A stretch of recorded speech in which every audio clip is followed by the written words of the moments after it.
morning, you're with ET Now. This is a special edition of the India Development Debate on an important date.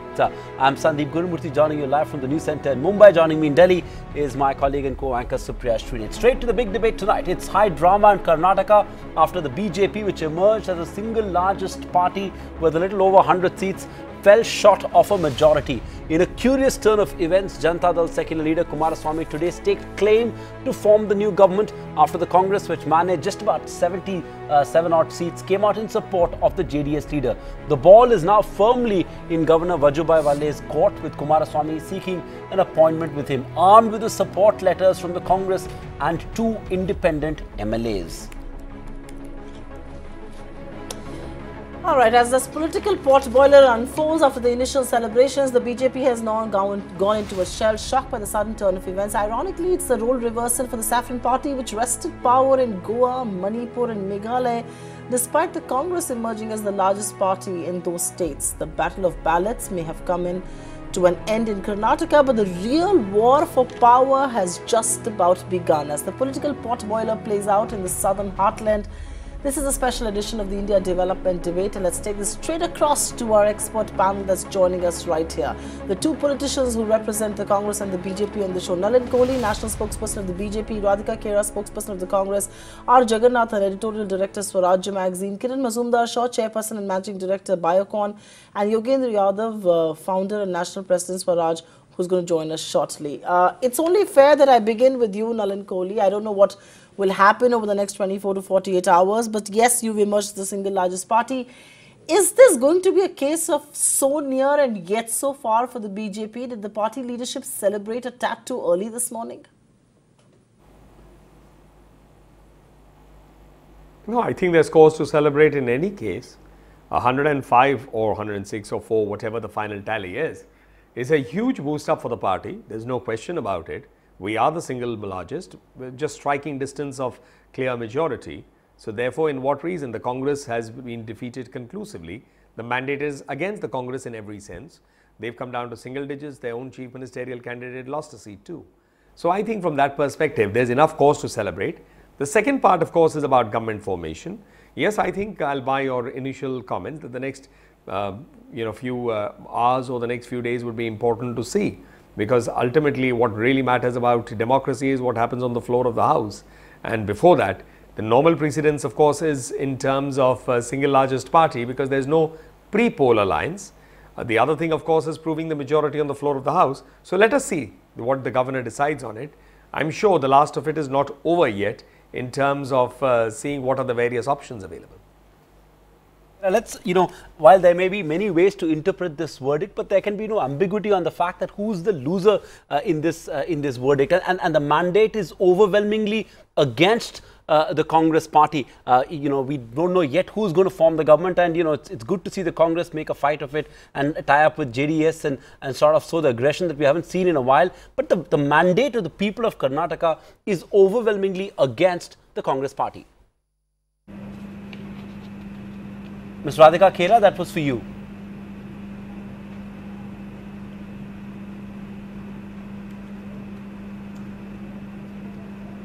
Okay, I don't think we have the line through with her. We'll try and connect with the Congress spokesperson in just a bit. Let's take it to the experts on the show. Jaggi, coming to you first. What is the governor expected to do? The ball is firmly in the court of the governor of Karnataka, and there is a precedent to justify every action. There is a precedent to justify him calling the BJP, to show if they have the numbers. There's a precedent for him to call the JDS and the Congress to see if they have the numbers. So, what is the governor going to do?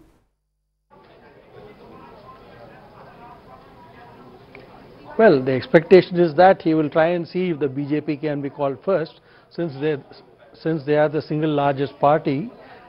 But it's equally possible that if the other 2 parties, the JDS and Congress, in a post-poll alliance, are able to show that they have the numbers, they can be called.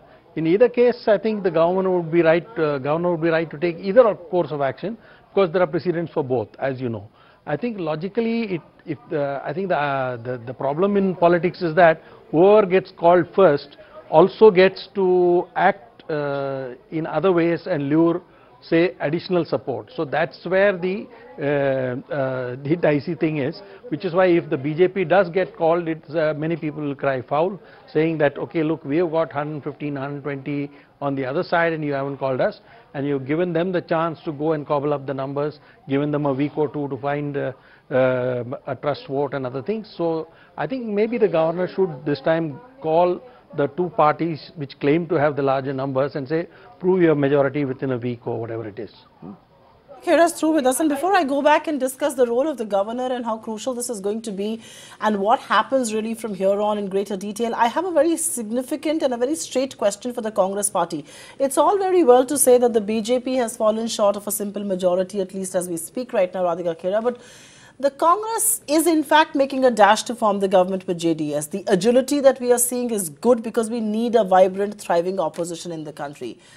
But the fact of the matter is, and you know, there's something called morality, and morality is that the mandate is overwhelmingly against the Congress party because you were the incumbent and the mandate is to vote you out. I'm glad you asked me that question because the mandate was against the BJP in Meghalaya. The mandate was against BJP in Goa, but they went ahead and formed the government.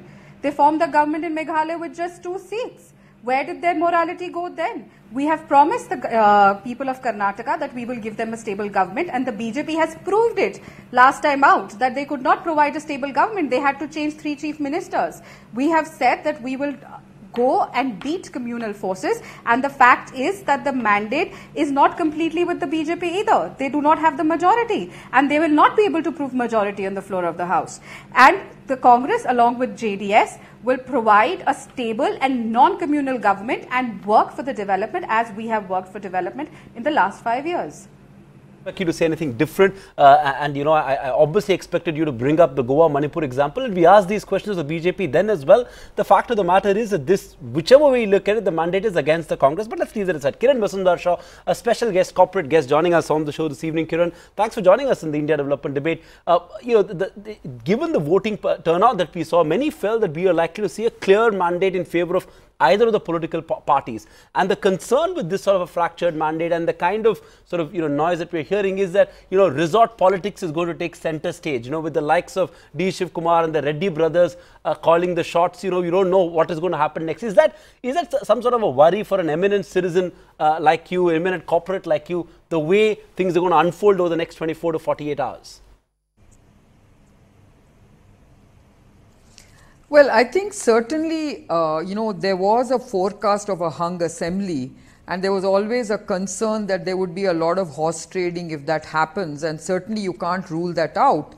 I think this is a stunning blow for Congress for sure, and I think BJP can claim moral victory one way or another. It remains to be seen how this dance of democracy pans out in our situation. And I want to see what is the final shape of the coalition. So I think we just have to wait for that. I think right now it seems to be that, you know, the JDS and Congress have agreed to a post-poll alliance. But as others have said, anything could happen over the next few days. So let's wait and see. But as someone who is very much a key stakeholder in this state, I just hope that whatever the shape and form of the coalition government, I just hope that there is continuity of certain policies, business policies, and there's a strong focus on developing our crumbling infrastructure. That's all my request is to the new government. And that's a valid request from any concerned citizen in any state of this country, that there should be continuity in policy, there should be pro-business, pro-development policies, and something that we saw lacking in the campaign actually. But let me go back to the election verdict. In Anil Kohli, it was your government that set this precedent of forming governments without being the single largest party, whether it was Goa, whether it was Manipur, whether it was Meghalaya. How can you now blame the Congress? And some of your other colleagues have come ahead and blamed the Congress party for trying to do the same. It's almost like the kettle or the pot calling the kettle black.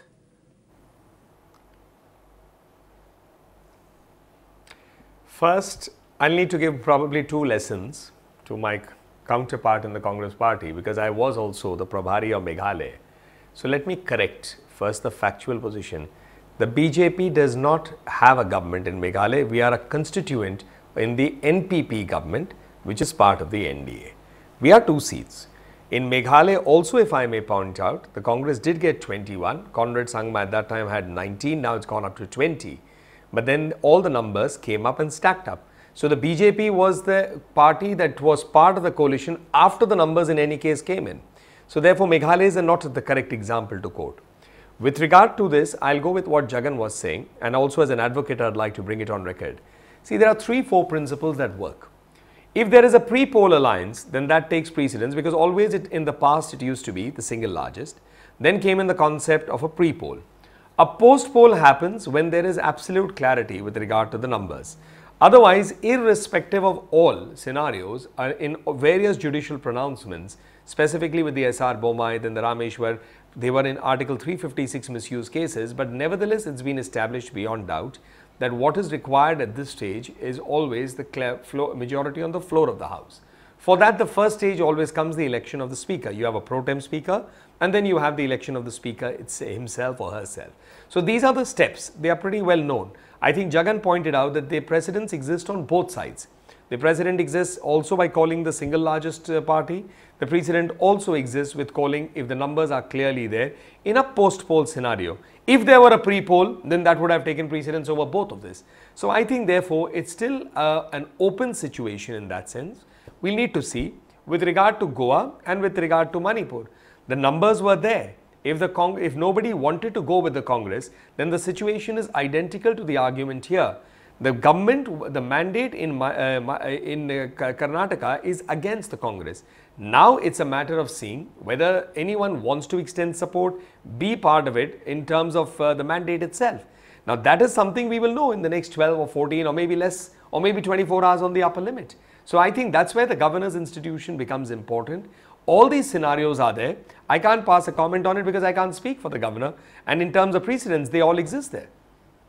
There are enough precedents. Like we said, every action can be justified. Hopefully, the government will take the most appropriate, the governor will take the most appropriate decision. But Ritika Kera, doesn't this also mean that the Congress party is losing leverage across the political spectrum? Today, you're having to pander to JDS. You're having to offer chief ministership to a party that has got less than 40 seats. In UP, you've ceded space to SP and BSP. Congress is being reduced to a marginal player. Can you run away from that reality?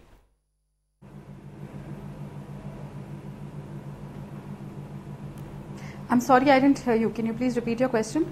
I was asking you, ma'am, that, you know, today, doesn't this also mean that the Congress party is losing leverage across the political spectrum? Today, you're having to pander to JDS and offer chief ministership to a party that has less than 40 seats. In UP, you have ceded space to SP and BSP. Congress is being reduced to a marginal player. See, if we calculate the vote percentage, and that the Congress has a higher vote percentage right now, as of now, the last data that I saw on the Election Commission side. And I would also like to point out to the BJP spokesperson that where Goa was concerned, we were the single largest party and the governor did not invite us. That's where everything went wrong. So let's just hope things don't go wrong here in Karnataka as well. And when it comes to, we are trying, we have been working for development. Like I said, Congress only believes in development. We are going to go forward and still work for development. The only thing now we need to analyze is that whatever we promised to the citizens of Karnataka, we delivered. Maybe there's something that was missing. We will go ahead, have our meetings and change our strategy accordingly. And we have accepted that the mandate is not with us. And it is with, that is why we have extended our support to the JDS to form the government. But by that logic, if the mandate is not with you, then you should not be in the government in any form at all. But Jaggi, I'll take this to you.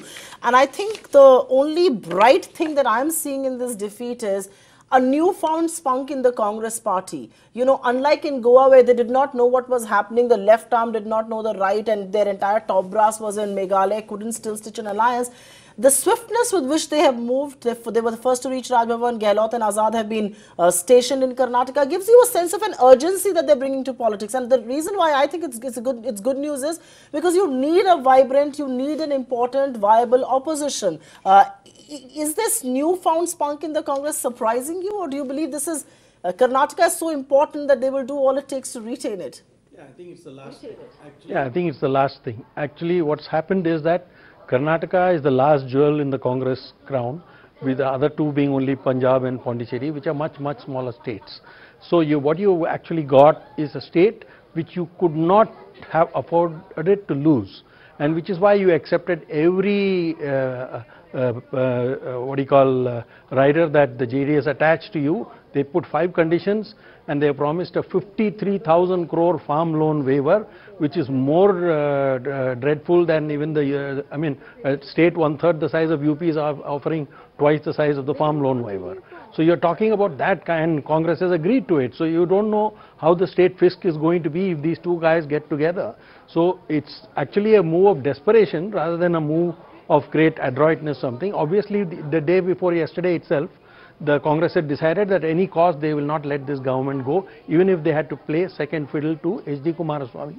And that's exactly what has happened. So it's more a case of desperation, desperate situations requiring desperate moves, and they have done it. But we still don't know whether that's going to succeed, but they've done what they can do.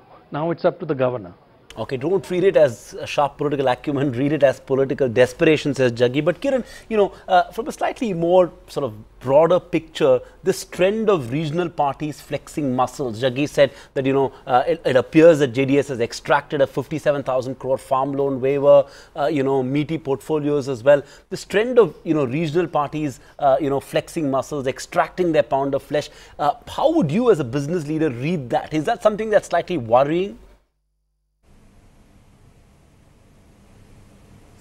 If you actually look at the kind of manifestos that Congress and even JDS went for, Congress promised a lot of dole-outs, a lot of loan waivers, didn't work for them.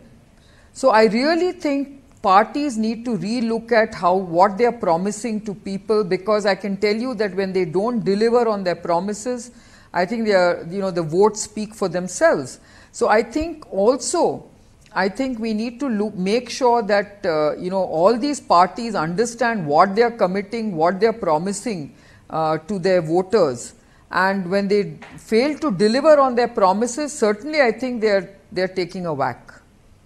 So what Congress did for all the the Indira canteens and what have you, I mean, they did all this at the end. I think it was perceived as sort of electioneering kind of activities and not really something which was taken seriously, because I think governments must understand that they need to start working on the ground from day one.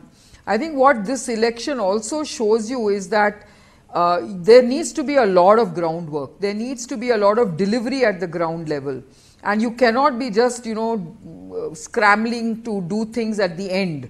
I think all MLAs who are going to be elected this time around need to make sure that they really start working on the ground from day one and not leave it till the end, whoever it is. And I think that's what this is showing you. I think if Indian electorate makes up its mind that they will judge every elected representative by the amount of work that's been done over their 5-year tenure, we will head to a more responsible and a more accountable democracy. But Kiran, I'll take a quick follow-up with you. And I think it's important that we look at the 2019 picture. Is it clear that irrespective of who forms the government, all anti-BJP parties will have to come together and will perhaps come together? There's already talk that Congress and JDS will ally for 2019 in Karnataka. Now, as somebody who's got the skin in the game as far as business is concerned, what will this mean for business? Markets have typically frowned at the possibility of a third front of sorts, and now it looks like there will be this whole anti-Modi bloc that will come up, which may not be held together by ideologies, but by political opportunism, and that's something that markets are inherently not comfortable with. Yeah, you're right. I mean, markets want a stable government. They don't want, by and large, a coalition government. I think the BJP has certainly given markets a lot of stability and assurance. So, however, you're seeing a desperate coalition wanting to basically be a strong opposition or a strong force to reckon with. So, you are going to see a coming together of other parties, and it's very clear that Congress has no option but to join them. There is now very little in the shape of a strong second, a two-party, two-opposition party kind of a situation, because Congress is now becoming very much a part of the coalition rather than a party on its own. So you are going to see a coming together of opposition parties making a sort of an effort to see whether they can stop the BJP. But having said that, I think the BJP also has an opportunity to basically, take this, make all efforts in this last 1 year to really focus on economic development, inclusive economic development, and start delivering. Because I think also the BJP also has to start delivering on the ground and to strengthen its position. Absolutely, and so that's a candid point that the BJP will also need to start delivering on the ground. But Nalin, if I may come to you, I think what's evident with all these election results is that the BJP has emerged as a principal pole in Indian polity today. But successive sort of setbacks for the opposition is galvanizing them today. You had a Mamata Banerjee put out a tweet saying that if only Congress and JDS had aligned before pre-poll, already we know SP and BSP coming together. Mayawati sort of jumped into the fray as far as the Karnataka election. One can sense the fact that the entire opposition wants to get together and do whatever it takes. Even now we're hearing comments from JDS leaders saying we will do whatever it takes to keep the BJP out of power, right? So this index of opposition unity at some stage will begin to play, and that could necessarily, that may end up hurting the BJP as well in 2019.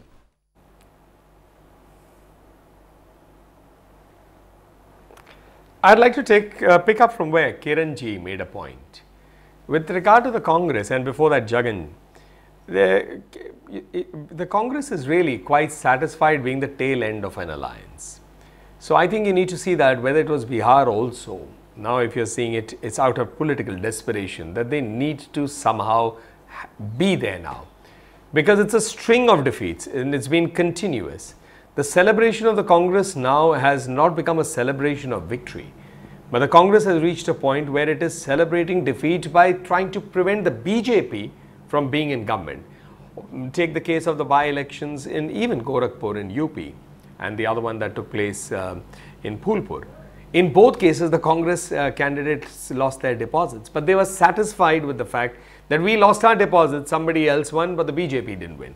So therefore, I think it's a fair comment to see that the Congress is now in a pale shadow of what it ever was. And it's not moving in that, it is that. That's the reality of today. They don't need to move any further. I mean, some people would say the Congress can draw solace in the fact that, there are no states left to lose.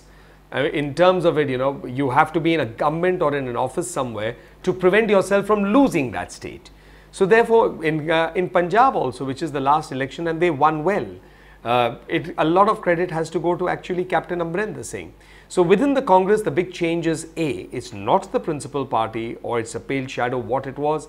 B, it is the tail end of any kind of alliance just for political survival. And C, in the Congress also, it is those individual leaders who are really pulling it off.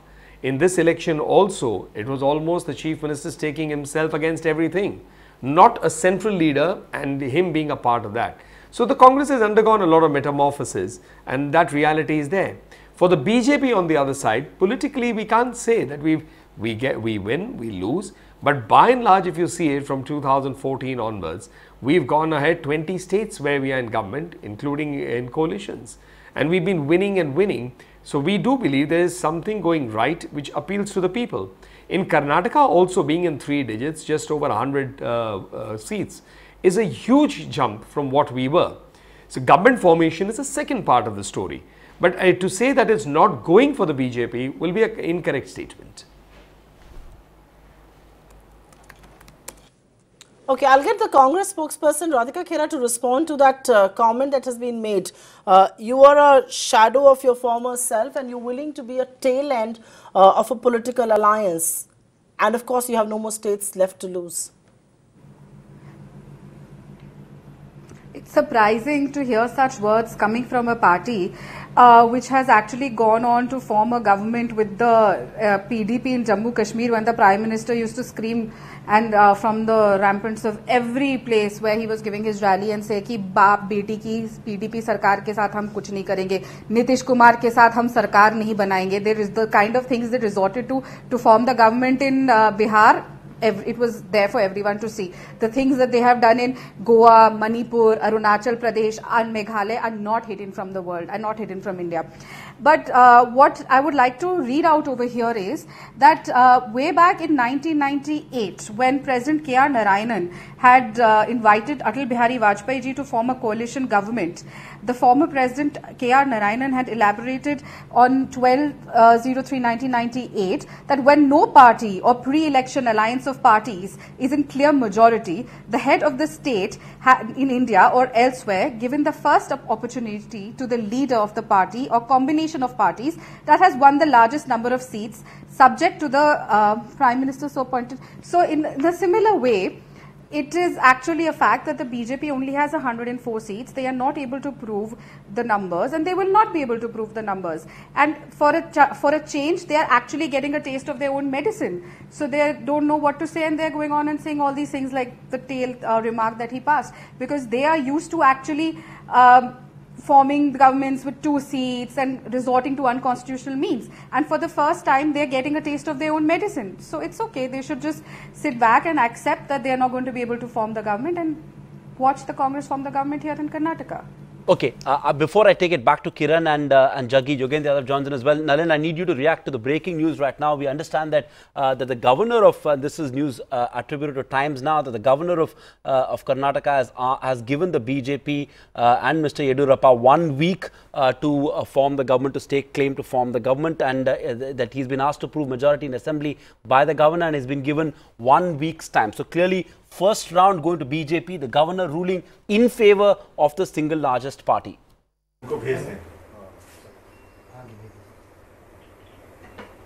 First, a quick comment on what Radhika ji was saying. I mean, she's been stuck to the northeast of India, but India's geography really includes many other parts, and there are 12 states in which the BJP is in power, not in coalitions. And they are significant states in terms of both population and area. The northeast also is there where there are coalitions, but I think we should not forget even Assam, which is a significant part of the northeast. So therefore, you know, the geography cannot be truncated to suit a political argument. My argument is in totality. There was no comment forthcoming on the Congress state of affairs. We are quite satisfied actually politically. If the Congress party's entire approach is BJP centric and not Congress centric anymore, as it used to be for several decades, we have nothing to complain with that. In fact, we welcome it politically. Now, with regard to the K.R. Narayanan principle, the K.R. Narayanan principle, if I may remind, and I think she almost read it out without realizing the benefit she was adding to my argument, is really about the pre-poll alliance thing. He said that principle of pre-poll alliance or the single largest. These were the 2 basic alliances that used to function where there is precedence. That if you are either the pre-poll alliance and you have clear number, then you have a benefit over a post-poll alliance. And if you have a single largest, you have a benefit. The post-poll alliance is also a scenario that comes up which is when there is a complete denial of opportunity. So now if you are saying this news is correct coming to the governor, first we should wait, in my opinion, for the formal announcement, because it could be speculative. Sometimes rumors do take place in such a scenario. But if he does call it, my argument would be that yes, at 104 seats within striking distance of the government, to rule out that possibility may be a trite unfair. The second part to it is that the mandate is in any case against the Congress party. They are seeking to somehow ride with the JDS. That is their choice to do so. But you can't rub away the mandate itself. So let us see if a formal announcement comes. I'm sure there will be a formal comment from the party too. Okay, 113 is what you need to get to. You have around 104, you need 9 odd seats. I wonder where those seats will come from, and I say that with a chuckle and or sarcasm at my behest. But Yogendra Yadav is joining us, and Yogendra Yadav, The direct question, okay, the direct question to you has to be on the role of the governor. There is a precedent in Goa, there is a precedent in Manipur and in Meghalaya where the single largest party was not invited, and here the governor goes back and allows the single largest party to prove its majority on the floor of the House. Do you find this strange? Do you find that recent precedent is not being followed and old precedent is being followed? Because that does raise the role of the governor, the partisan or the bipartisan attitude that a lot of people will jump to conclusions with. I think given what we have witnessed vis-a-vis most of our constitutional institutions, the governor, the Supreme Court, all other autonomous institutions, it's only fair to say now there is only one rule, and that rule is whatever favors the ruling party that morning is the constitutional principle. So I've been saying for the last 2-3 hours, no matter what the numbers, no matter who aligns with whom, no matter who gives the letter, BJP shall form the government. That's basically the rule. So what we are about to witness in the next few days, I do not know. Of course, Nalinji is right. We should wait for the governor to act, and we should always be ready to be surprised in case the governor acts in an independent way. In case the governor has just those insights that the governor of Goa had, in case the governor seeks to follow the same principles that governors in Meghalaya and other places faced. Of course, one should be willing to be surprised.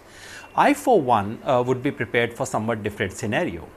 That in the next 1 week, if 1 week is what is being offered, we would see some of the worst forms of political horse trading.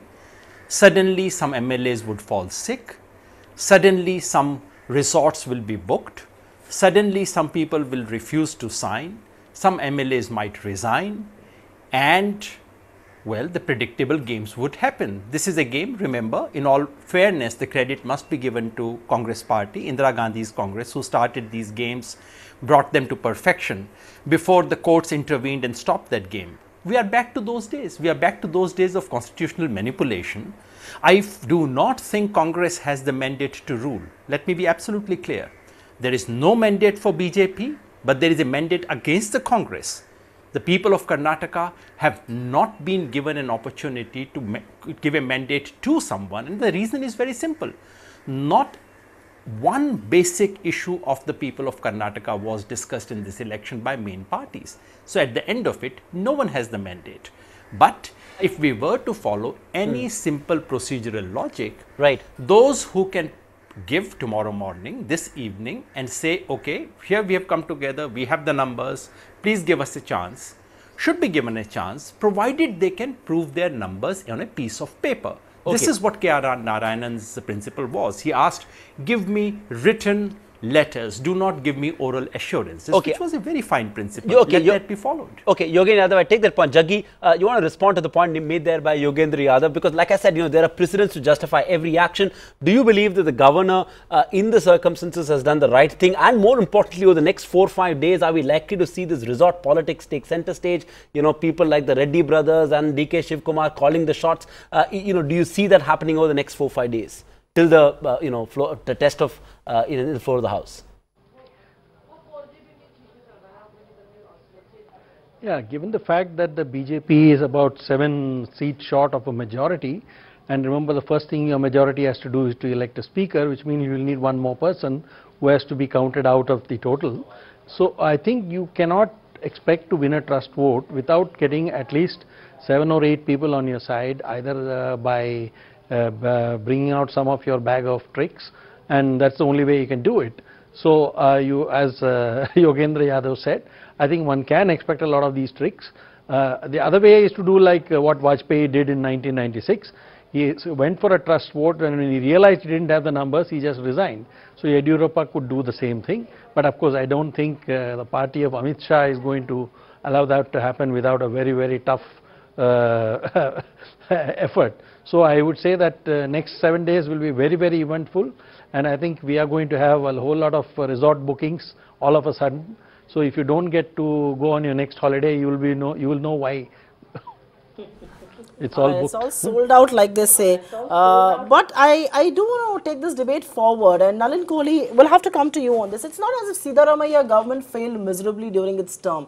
I mean, the anti-incumbency was also not so high as is usually seen in states. He's the first chief minister to have completed a full term in 25 years, and yet we have seen this wave which has thrown his government out. Now, what does this tell you about voter psyche? Because voters are impatient, and Swaminathan Iyer was on our show, and he believes that this is the mood across India and expects the Congress to actually do well in MP, Rajasthan and Chhattisgarh, because here you were the challenger and Congress was the incumbent. But in 3 states that will go into elections next, you have been an incumbent for a decade and the Congress will be a challenger there, and impatience or voter frustration will ensure that you will be on the back foot.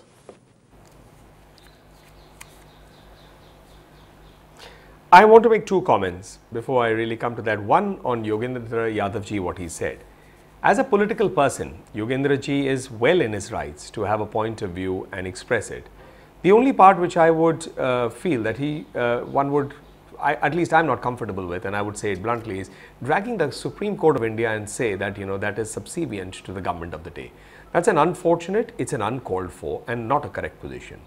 To make the Supreme Court, there are political parties, there are a set of advocates also, and in Congress party specifically, who are trying to make the Supreme Court an institution for political functioning and trying to launch the politics riding the Supreme Court. If Mr. Yadav finds the Supreme Court in such a deplorable condition, which I completely decry, then why even bother to go to the Supreme Court, Mr. Yadav? You also have petitions there. To run down the institution that gives out on a daily basis judgment after judgment, from the poorest to the most important, is not the right approach. You want to attack anything else on the political front? Yes. But I certainly feel, both as an advocate and as a political person, let's keep the Supreme Court out of our political bickering. The second part is with regard to understanding it. Please understand that there are 2 important judgments that are critical to the role of the governor. One is the S.R. Bommai case, which was a 9-bench, and that goes back to 93. As you understand, the outcome is actually from the 356 or the misuse of 356. And thereafter, there is the Rameshwar Prasad, which was a 5-judge bench. Both are constitution benches. Essentially, the Sarkaria Commission had established the principle of the single largest party. Now, democracy is not tight water box. It's not like in a tight chamber. Different situations do bring up different things, but broadly, if you go back, the Sarkaria Commission's recommendations were always single largest. The S.R. Bommai is the same, and so is Rameshwar. Additionally, the Poonchi Commission issue also comes out. But what is important in all of them is, end of the day, democracy has to be proved on the floor of the house. That is sacrosanct. There can be anything. So assume for a minute that the BJP is called for forming the government. We don't know yet because that formal announcement is not there. The next stage is going to be, as I mentioned, and Jaganji also has pointed out, there has to be first a pro tem speaker. Convention is, it would be somebody very senior, the senior most person. Then there would be the speaker's election. It is only when you succeed in getting the speaker to be elected that the floor of the house you can test your majority. Now, 1 week in that period, if the speaker doesn't happen, the government doesn't happen. And if you don't prove it, the government doesn't happen either. So therefore, while these precedents are there, let's not also forget the judicial pronouncement. Why I brought this up, Supriya, is because you said there are precedents both ways. Precedents may exist, but what also is more critical is the law, the precedent of law. In these cases, you've got the S.R. Bommai and the Rameshwar, and they hold good. They have not been overturned or changed. Yogendra, only fair I let you respond to that, but I'm also adding in a question because I want to take this discussion forward, and this is from your tweet just a short while ago. You said the Congress on the comeback story gets busted in Karnataka. If Congress can't retain Karnataka, where BJP was divided and tainted, where they had to give tickets to the Reddy brothers and clear anti-incumbency against state government, it can't possibly provide an alternative to the BJP, and the vacuum in opposition gets deeper. Why do you believe so? Because on the one hand, we're seeing this verdict, in a sense, bring the opposition parties together like nothing else has. You're seeing Mayawati jump into the fray, Mamata Banerjee jump into the fray, Umar Abdullah jump into the fray. So it's sort of galvanizing the opposition parties, even in defeat. Why do you believe that the vacuum is getting deeper in the opposition? Yeah, that's exactly what I wanted to speak about, because this drama of government formation, which has only one consequence, as I said, there cannot possibly be any other outcome of this drama. that may overshadow the real big issue. But on that, let me just reiterate, number one, I do not remember having called Supreme Court subservient. What I said was that this government is seriously attacking the integrity and autonomy of autonomous institutions. And I don't have to quote myself. I think there are Supreme Court judges saying so, Justice Chalmeshwar saying so. What is happening in the appointment of judges cases? I mean, there's just so many. Let's not get distracted in all that.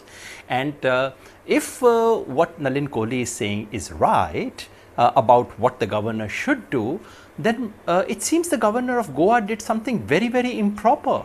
What has your government done about it?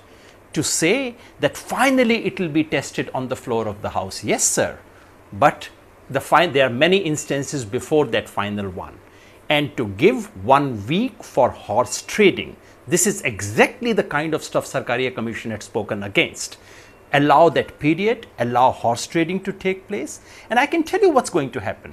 Some persons from JDS and some MLAs from Congress would suddenly fall sick, suddenly their conscience would call, suddenly they would resign. I'm not imagining all this scenario. This is exactly what happened in 2008. Sir, this is what Operation Kamal, and you chose to name it Operational Kamal. This is what had happened. So we are going to witness a repeat of that. To my other question, larger issue of what the verdict is and what it shows. Number one, I think, as I said, while there is no verdict for BJP, no mandate for BJP, they neither have majority of seats nor do they have highest percentage of votes. They in fact are about 6 lakh votes short of Congress. But it is a verdict against the Congress. And what it brings out today is this, that if Congress party in Karnataka, where they have a chief minister who has some kind of social base, pitted against Mr. Yediyurappa, who, let us put it politely, has had a tainted reputation. If in this state where BJP had dissensions, Congress had much less dissension, at least between state and the national leadership, where BJP actually carried much more of a corrupt reputation than Congress, which you would agree is quite an achievement to be seen to be more corrupt than Congress.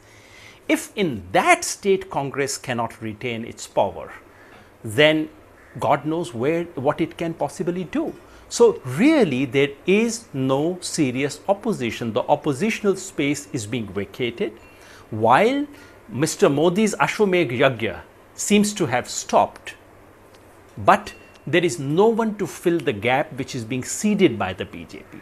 If Mr. Modi's popularity wave had continued in Karnataka, we would have seen BJP with 5% lead over the Congress, which would give them 180 seats or so. That hasn't happened. So Mr. Modi's onward march of popularity has been halted. But the gap created by this has not been filled by Congress, and that is the larger story, the oppositional vacuum. Today all of them might come together to support JDS and Congress and so on. This is statement baji. This is no real filling of the oppositional vacuum. The oppositional vacuum is in the fact that Congress party has no vision to offer, no roadmap and no credible face. That is what comes out today. Okay. Okay, just hold your thoughts there, because I think talking about this occupational, this vacuum of sorts in opposition politics, Radhika Kher, I want to take this to you, because in what is now clear, that in a direct contest between Rahul Gandhi and Narendra Modi, we've seen the repeated winner and who he really is. Is it then going to be Modi versus nobody in 2019? Because till now we've spoken about Modi versus Mamata, or Modi versus a Naveen Patnaik, or Modi versus an Akhilesh Mayawati. But it clearly now seems, it's all going to be very loose, very unstructured. So is it Modi versus no one in 2019?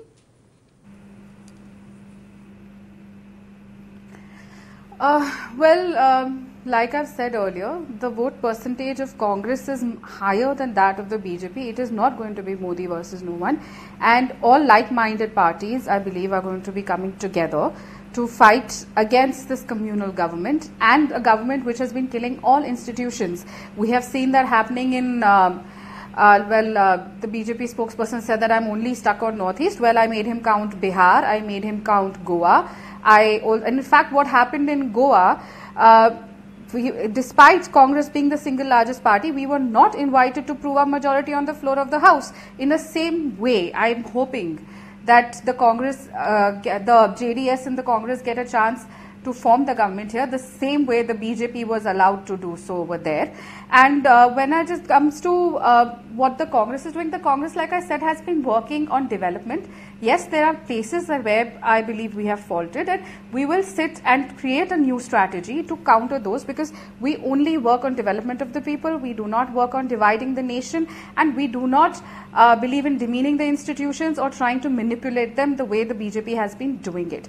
So there is a tough time that we are facing, and we will get out of it. And surely, like I said, Rahul ji is the president of the Congress party, he is our leader. He is our face, and other like-minded parties, like I said, will come together, and that is a thing which is a little further away. But as of now, I think we should concentrate on what's going to happen in Karnataka, and we should make sure, and we should also hope actually that the governor does not come under the influence of the BJP government and actually goes on ahead and calls the Congress party as well as the JDS to form the government, like they have done in Goa and other states and Meghalaya. Sure, we've spoken about that, Radhika Khere. I want to take the discussion forward. Jaggi, coming to you, irrespective of whoever forms the government, is it advantage BJP for 2019? After all, the only reason they got over 100 seats, despite fielding Yediyurappa as a chief ministerial face, despite running, so it didn't seem like it was a cohesive campaign. The only reason, perhaps, is Modi's last lap. You spoke about it as well in our pre-election shows as well. So, and 2019 will be all about him. So, is the momentum firmly with the BJP? Yeah, while the Karnataka result is not entirely up to what the BJP would have liked, they would have liked to get a full majority on their own, but I don't think they would have been unhappy with this, since they have actually managed to show the Congress and put it down. So in that sense, they have scored what I would call broadly, they have made their point. However, I would disagree with you on one thing. While it is certainly true that Modi made this a fight and brought the party very close to victory, I think we are underestimating the role played by Yediyurappa. In a lot of the farm areas, when Mr. Modi was having the high-profile rallies, he was doing smaller rallies elsewhere and meeting people and things. And I think the whole of the Lingayat belt, if you see, actually has come with the BJP. And if we should not underestimate the role that Yediyurappa has played in this thing, so I think it is that. But going forward to 2019, yes, this is a good outcome for the BJP, though not the best one that they wanted. I think, and also if you assuming that the JDS Congress do get to form a government, actually the history of Karnataka is that the party that is in government loses the next Lok Sabha election. So they should actually let JDS and Congress form the government so that they get 18 to 20 seats in 2019. That's what happened between 2013 and 14. It could repeat, and this time you are voting for Modi, you are not voting for just Yediyurappa. So I think it's overall the BJP should be happy with it, though not fully happy. Indeed. I'll take this question to you, and I think Jaggi is right. I think credit must be given where it's deserved. Yediyurappa is an extremely popular leader. He was sidelined by the party. I mean, some of his closest people did not get tickets. Many people thought he could be the sacrificial goat, but he's delivered a victory for you along with Mr. Modi, and that also tells you about political compulsions. The entire BJP clan had to take him back, embrace him along with the Reddy brothers. But that apart, I mean, I wanted to respond to that.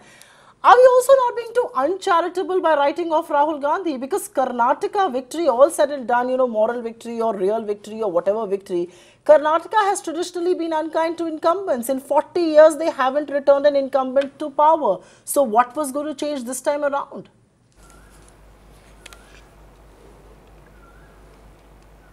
That question is to me, Supriya? Yes, that's questions to you, Mr. Kohli.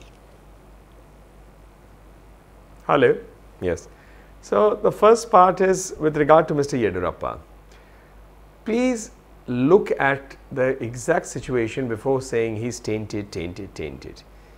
3 specific charge sheets against him have been quashed by the High Court. Again, even a rookie advocate, you won't need someone who practices law more seriously than a rookie advocate like me. I mean, so you'll have to just go and just check basically that you first have a charge, then you have an FIR, that's the police story, then you have a charge sheet. It has to hold ground. If the charge sheet is quashed, it doesn't leave much.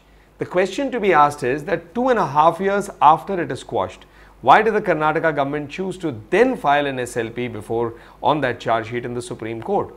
Obviously, they did it 6 months before the election to have something and to be able to say he's got a charge sheet pending against him. Now, each one has to ultimately, you have to succeed. Conviction is very far. Here the charge sheets are getting quashed. The second part is on the Reddy brothers. Mr. Janardhan Reddy is the accused. He's facing charge sheets. He's facing investigations. Where is there any FIR or charge sheet against the other two brothers? So therefore, building a bandwagon to create a perception without it being based on facts, maybe in the age of Cambridge Analytica and the close association that Mr. Rahul Gandhi and they try to build together, that narrative maybe holds important for them. When you say be charitable to Mr. Rahul Gandhi, why shouldn't we be charitable to Mr. Rahul Gandhi? I mean, as I just pointed out, barring Mizoram, which is the next state in the Congress kitty, there is nothing else left to lose. So I think we are not even being, we are giving credit where it is due.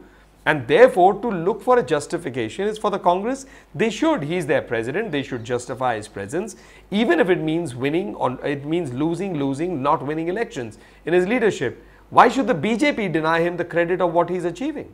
Okay, I take that point. Yogendra, we'll let you have the last word on this debate then. And this is so slightly more, and I was fascinated by this comment coming in from another psephologist. And are you also seeing a vote beyond traditional caste configurations and arithmetic? I mean, there was so much talk on the Congress's Ahinda social coalition, but as Yashwant Deshmukh puts it, elections in India are witnessing new class groups, housewives, students, middle class, etc., coming together and voting in a bloc. Are you seeing that happen, Yogendra Yadav, and how would this sort of play out in 2019?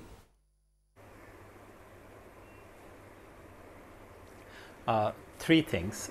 Number one, if the criterion of calling someone tainted is proper proof in a court of law, then Congress should stop talking of Bofors, then BJP should stop mentioning Bofors forever. I personally think Bofors was a scandal. I talk about it and I hold Congress responsible for what happened, but Mr. Nalin Kohli should stop doing these things from tomorrow onwards. Number two, on has Karnataka gone beyond caste? I've always said for the last 20 years that while caste is the building block, but it's never caste only. The change that takes place from one election to another depends on considerations beyond caste. This particular election is not a great example of that, but whenever we see electoral waves, because this particular election was a very stagnant kind of an election, whenever we witness electoral waves, they always defy the arithmetic of caste. Third, the larger question, what is the mandate and why do we have this kind of mandate in Karnataka? I think the simple answer is that all the mainstream political parties colluded with each other to ensure that none of the basic issues of Karnataka are raised in this election.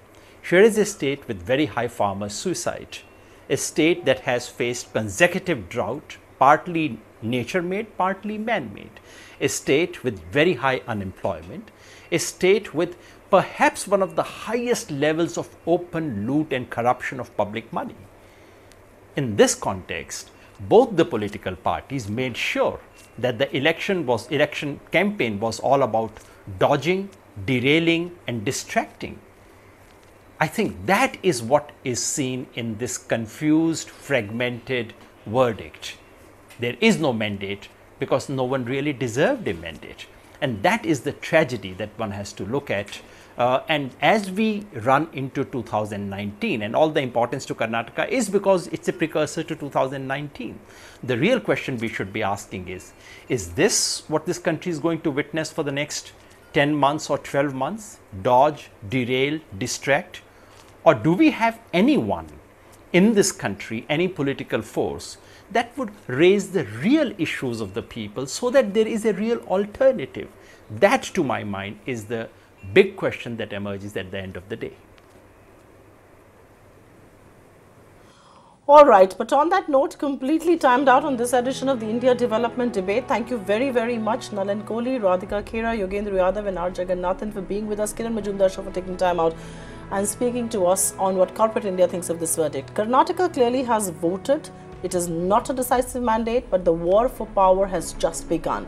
The period before government formation is perhaps likely to be mired with the dirty underbelly of Indian politics, which is most likely to involve ugly money and plenty of horse trading. The Congress has, after a long while, made a spirited attempt to retain Karnataka, and the BJP is also likely to do all it takes to put a foot in the southern hallway as well. As South India sends 130 MPs to Lok Sabha and as BJP looks for newer bastions to break into, having peaked in the cowbell states, it needs this foothold just as desperately as a Congress. Well, the dance of democracy has just begun. All eyes on who can muster the numbers. Thanks for being with us on this special edition of the India Development Debate.